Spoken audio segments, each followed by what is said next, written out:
Today we got what may be Berserk's final chapter. Usually when a new Berserk chapter is released, we as fans are all overjoyed, but this time it's different. This may be the final chapter of our favourite manga. I had such a melancholy feeling as I read through this for the first time. It felt like the final day of high school, where it feels sad and strange because you know you're not going to continue going like you used to.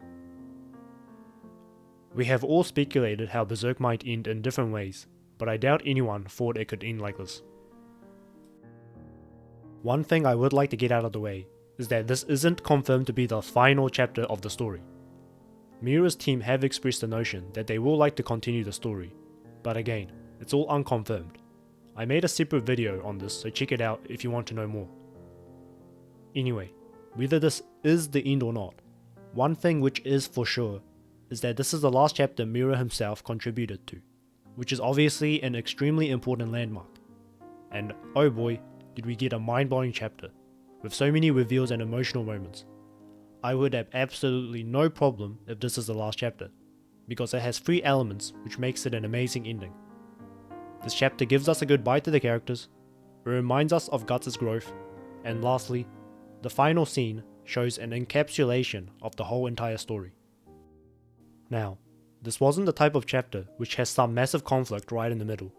Other than the final pages, it felt more like a documentation of Guts' inner state and his emotions. So drawing off from the end of the previous chapter, Guts carries the Moonlight Boy and shows them off to the crew. Interestingly enough, Shirke says that he is the Flower Storm Monarch, even though it is quickly dismissed by Danan.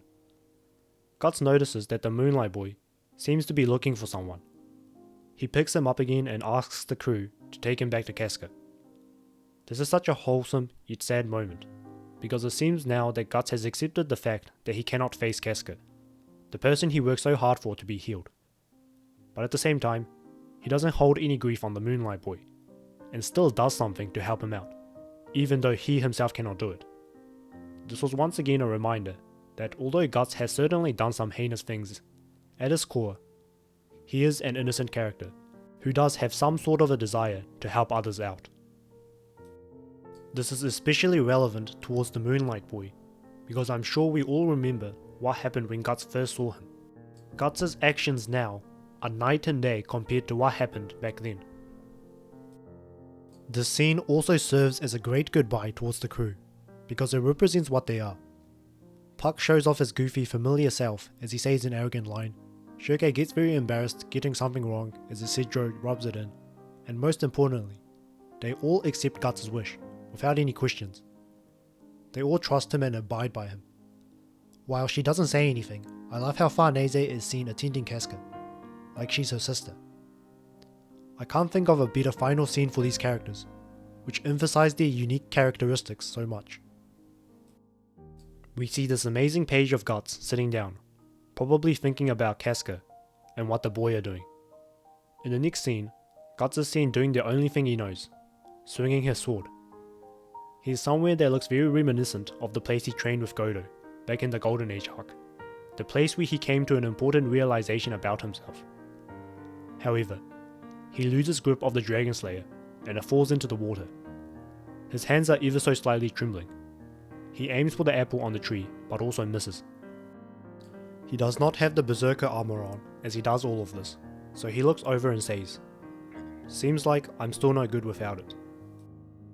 We then see the Moonlight Boy inside the armor, and he starts moving around in it. However, Guts doesn't panic and attempt to take his armor off the boy. He lets him keep it on. In what turns into a very heartwarming scene, we see the two play fighting. Both of the previous 2 scenes seem to show that Guts doesn't have any anger within him. At earlier points in Guts' life, he would have definitely dealt with these situations differently. But here, we clearly see that Guts is mature and has developed enough so that he can accept the situation while staying calm. He has changed. He is not what he used to be. He has changed for the better through his journey thanks to his experiences and to the rest of the crew. And finally, we get what may be the final pages in the story of Berserk. Casca wakes up from what seems to be a flashback, and she notices the boy and Guts outside. Guts is frozen. The boy says, I had a dream that on nights with a full moon, I become an infant and feel the embrace of a familiar warmth. But as I wake from that dream, only a faint feeling of loneliness remains. And that too takes but a moment to disappear, with a single teardrop, like the morning dew. This is absolutely mind-blowing. The last time Guts had actually gone face to face with Griffith was back in chapter 178 in Reunion on the Hill of Swords, which was published in 2001, 20 years ago. Just think back on all the adventures and happenings which occupied the two in between chapter 178 and the current chapter 364. These two are without question the most impactful characters towards the entire story. The relationship between the two shaped this current world. And they finally come face to face. And this is where the chapter ends. This is seriously the greatest cliffhanger of all time. I originally thought that the ending of the previous chapter would have been a good cliffhanger with the Moonlight Boy reappearing, but this one is just amazing. It cannot get any more berserk than this. What's going to happen next? Is this really Griffith? How will Guts react? We may never know, and that's not a bad thing at all. Thank you, Kentaro Miura.